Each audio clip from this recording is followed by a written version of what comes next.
Hello, நான் Spiderman no way home படத்தோடைய review தான் இன்றைக்கி பண்ண போகிறேன்.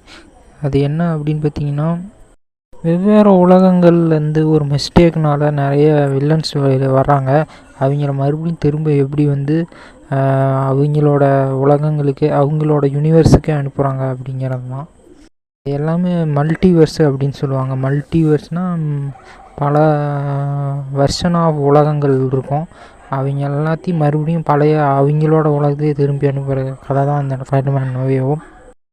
பீட்டர் பார்க்கர் தான் ஸ்பைடர்மேன் அப்படிங்கிறது எல்லோரும் தெரிஞ்சதுக்கப்புறம் மக்கள் வந்து எப்படி பீட்டர் பார்க்கரை வந்து அணுகுறாங்க அப்படின்னா, எல்லோரும் வந்து பார்த்திங்கன்னா ஒரு மாதிரி பீட்டர் பார்க்கரை வந்து கரெக்டாக அணுகுவாங்க. ஏன்னா மிஸ்டீரியோங்கிற ஒருத்தரை வந்து ஸ்பைடர்மேன் கொன்னுட்டதாக சொல்லுவாங்க. அதை நம்பிக்கிட்டு இன்னும் சண்டை வந்திருக்கும், ஆனால் அவர் கொண்டிருக்க மாட்டார். அது எப்படி இறந்தாருன்னு தெரில. அதை வந்து அவர் தான் கொன்னதாக நினச்சி மக்கள் எல்லாம் வந்து ஸ்பைடர்மேன் பீட்டர் பார்க்கர் மேலே கேஸ் போட்டு எல்லோரும் பீட்டர் பார்க்கருக்கு எதிராக போராடுற மாதிரி காட்டியிருப்பாங்க.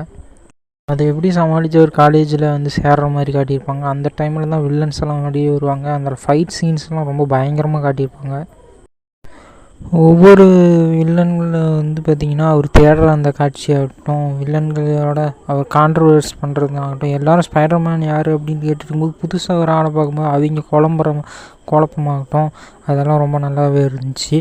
கடைசியில் வந்து பார்த்திங்கன்னா எல்லோரும் பார்த்திங்கன்னா ஒற்றுமையாக சரி நம்ம கிரகத்துக்கே போகலாம், நம்மளோட உலகத்துக்கே போகலாம் அப்படின்னு நினைக்கும் பொழுது பீட்டர் பார்க்கர் மேலே நம்பிக்கை இல்லாமல் போகிற சீனாகட்டும், அங்கே வர ஃபைட் சீன்ஸ் ரொம்ப பயங்கரமாக இருக்கும். அதில் க்ரீன் காப்ளின் வந்து பார்த்திங்கன்னா ரொம்ப சூப்பராகவே நடிச்சிருந்துருப்பார். கடைசியில் பார்த்திங்கன்னா அவரோட திட்டம்லாம் ஸ்பைடர் பார்க்கரோட திட்டம்லாம் வந்து ஃபெயிலியர் ஆயிரும். பீட்டர் பார்க்கரோட திட்டம்லாம் உடஞ்சி அவர் என்ன பண்ணலான்னு முழிச்சிட்டு இருக்கும்போது தான் இன்னும் 2 ஸ்பைடர்மேன் வருவாங்க. ஸோ அவங்களோட சேர்ந்து கரெக்டாக பிளான் பண்ணி அவங்க எல்லாரையும் வந்து எப்படியாவது போராடி அவங்க எல்லாரையும் அவங்க உலகத்துக்கு திரும்ப அனுப்பி வைக்கிறாங்க. அதுதான் அந்த ஸ்பைடர்மேன் நோ வே ஹோம். அதில் அந்த 3 ஸ்பைடர்மேனும் சேர்ந்ததுக்கப்புறம் வந்து பார்த்திங்கன்னா அவங்க பேசிக்கிற விஷயங்கள், அவங்க ஸ்விங் பண்ணுறது, அதெல்லாம் ரொம்ப சூப்பராகவே இருக்கும். நம்ம ஸ்பைடர்மேனோட ஈகோவையே டச் பண்ணியிருப்பாங்க இந்த படத்தில்.